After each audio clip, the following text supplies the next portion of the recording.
3 days after a beige envelope showed up on my doorstep, the thing that was about to ruin my week wasn't a person or a lawsuit, it was a crack in the sidewalk. The letter called it non-compliant, demanded payment, and ended with a line like it belonged in a courtroom.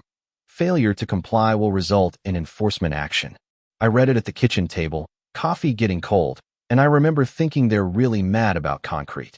My name's Ethan Walker. I design small public things for a living: benches, little neighborhood signs, the sort of stuff people don't notice until it's missing. My wife, Maya Sharp, practical, structural engineer, looked over the letter and said what engineers always say, calm and fatalistic. Fix it. Follow the spec. But you can see where this is going, right? There's the letter, and then there's the way it makes you feel, like someone decided your life's little choices need a citation. So I didn't just patch the crack. I wanted the patch to say something without saying it out loud. We live in Briarwood Court, nowhere special, but a place folks brag about in the way small-town people do, like it's a badge. The HOA runs things. They call the shots on paint colors, mailbox flags, even the direction of your potted plants. Dolores Finch runs the HOA, all pearls and passive-aggressive emails. A woman who believes order is a virtue and community is a checklist. She sent the letter. She meant business. I could have hired a plain contractor, filled the joint, slapped a warranty sticker on it, mailed a check, and gone about my life. Instead, I drove to the hardware store with a kind of stubbornness that either comes from principle or from not wanting to be told what to do. I found something ridiculous. A pot of photoluminescent epoxy, the kind skateboarders use for glow-in-the-dark rails, the kind of tacky thing meant for kids' rooms or festival art. Maya watched me standing in aisle 7 like I was assembling a confession. "You're not actually going to?" she started.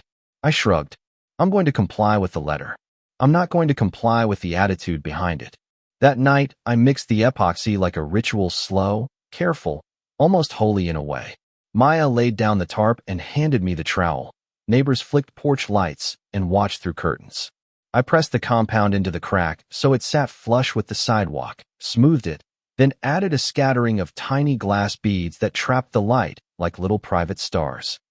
The surface was ordinary and daylight legal, done by the book, but when the sun went down, the sidewalk glowed a soft, impossible blue, like a postcard from the future. It was small. It was quiet. It was rude in the best possible way. The next morning, Dolores appeared on my stoop with Gary, her lieutenant, who walks like a man who's practiced being offended. Dolores peered at the repair, her lips a thin line. "Mr. Walker," she said, as if reading a list. "The color, the finish, you know the bylaws." I wanted to hand her the letter back and say, "It's compliant." Instead, I let the glow speak. Gary, meanwhile, kept shifting his weight and had that look people get when they're waiting for someone to be small. He leaned in, narrowed his eyes, and I swear to you he ran a finger along the seam like it would tell him the story. "You're defying us," Dolores said, and there it was, the thing this was always about. Not the crack. Not the safety. Power. "We will issue a fine," she added, the words soft as a verdict. Gary's jaw tightened. I felt something stir, not bravery exactly, more like disbelief that a patch of sidewalk could become a symbol. That afternoon, a teenager across the street, Jonah, filmed it on his phone and posted the clip. Dusk, the blue glow, an off-key acoustic guitar from someone else's porch, 15 seconds that felt like a tiny miracle. It spread faster than I expected. People texted. Neighbors I'd never spoken to popped up with coffee. The local food truck parked down the block came by asking if they could park near the glow at night. Suddenly, my little act was not private anymore. It had a soundtrack and an audience. The HOA escalated the way institutions do, slowly, bureaucratically, with form letters and the threat of liability. Dolores called an emergency board meeting.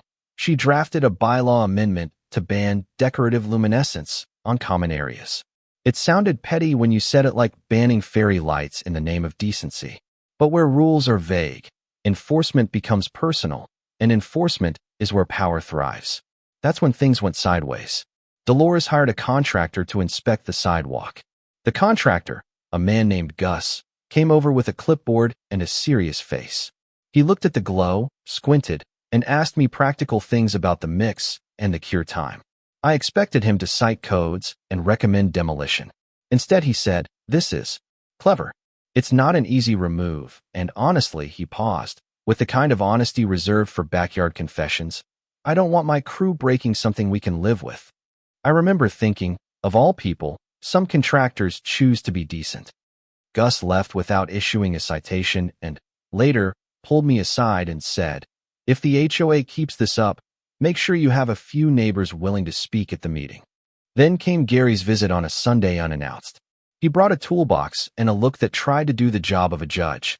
He didn't pull a gun, there's no need for melodrama, but he pulled a wrench from his bag and tapped it against his palm like a threat that wanted to be legal. You don't want this to get ugly, he said, voice low. People don't like being mocked.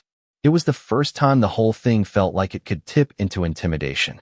I remember the slow, hot breath of anger that comes when someone tries to make you feel small in your own life. Maya stepped forward. She kept her voice steady and said, this is a community matter, Gary. Let's keep it civil. He left with the wrench, but not without throwing a last look, the sort of look that says, I'll be back with the rules, and I'll make you pay. The town hall meeting was something I had imagined and tried not to imagine, like imagining an exam you already know you'll pass. The community center smelled of coffee and politics. Dolores had her side: bylaws, order, precedent. She came in with binders, facts, and a kind of righteousness that sits heavy on people who've chosen rule over relationship. I came in with a handful of neighbors and a phone full of videos, messages from people who said my glowing patch made them smile, who took their elderly dog on later walks because it felt safer, who said it was a small piece of art that made a block kinder. When Dolores spoke, she did it with the posture of someone delivering a sermon. We have to preserve standards, she said, and the room nodded to bureaucracy like it was oxygen. Then I stood up. I said, quietly at first, because that's how stories start, quietly, then gather. I filled a crack because I was told it was broken, and I fixed it so no one would trip. I did it to the letter, and then I did something else. I made it a little nicer. I told them about Maya's calculation of load tolerance, about Gus's hesitation, about Jonah's clip and the neighbor who'd started walking at night again. I talked about why small things matter, they're literal steps people take, but also how giving ground to fear and pettiness makes people feel like their home is under audit. Dolores stood up to rebut, and she did it with teeth. This is not about art, she said. It's precedent. It was a fair point if your priority is precedent over people. Gary tried to interrupt, but one of the older board members, a woman named Marlene who bakes an embarrassing number of cookies for meetings, cleared her throat and said something that surprised me. Maybe we should listen to the neighbors. There's something about being interrupted by the unexpected that makes the crowd tilt. The vote was almost cinematic in its ordinariness. Hands raised, hesitations, the creak of folding chairs. In the end, the amendment to ban decorative repairs failed by a narrow margin. Dolores was polite on the surface, she's a master of that, but I could see the exact moment her belief that order must prevail fractured a bit. After the meeting, she pulled me aside. I thought she'd say, we'll pursue this. Instead, she said, quieter, you should know I lost my home to a sinkhole years ago. I watched a place fall apart. Rules kept me from losing what remained. There it was, fear reframed as guardianship. We both sat in the awkward silence that comes when people who've been adversaries realize they were once both afraid. The fine was rescinded a week later, not with fanfare, but with a letter that sounded like a truce. People stopped looking through curtains and started waving. Jonah's clip made it to a local morning show. The anchor smiled like she had discovered some small-town secret, and suddenly strangers were driving by at dusk to see the glow. Some people hated it. Some loved it. That's the point. When you do something public, you invite argument. I liked how it divided the street because it made people talk about what they cared about. Now, months on, the patch has been preserved by a neighborhood vote, a tiny miracle, and it's become a gatepost of sorts, a place where someone will lean and say, remember when Dolores wanted to make us color coordinate our lives? It's still legal, it's still a little blue at night, and it still makes me grin when someone trips a little on purpose so they can look down. Maya and I walk past it sometimes and don't say anything because the story has been told and retold, and that's what living is: layers of small rebellions folded into ordinary days. So if you take anything from this, it's this. Sometimes compliance doesn't mean silence. Sometimes you fix the thing they want you to fix, and then you do it with a little character, and that's how a place remembers it was alive. And if you think this was about me being dramatic, maybe it was. Maybe it was also about neighbors taking the time to show up, a contractor deciding not to be cruel, and a woman who ran the HOA realizing she was protecting fear, not people. Tell me what you think. Was I stubborn or brave? Did Dolores have a point about precedent? Would you turn your sidewalk into a little light? Drop a comment. Tell the story of the smallest thing you've ever done that turned into a neighborhood conversation.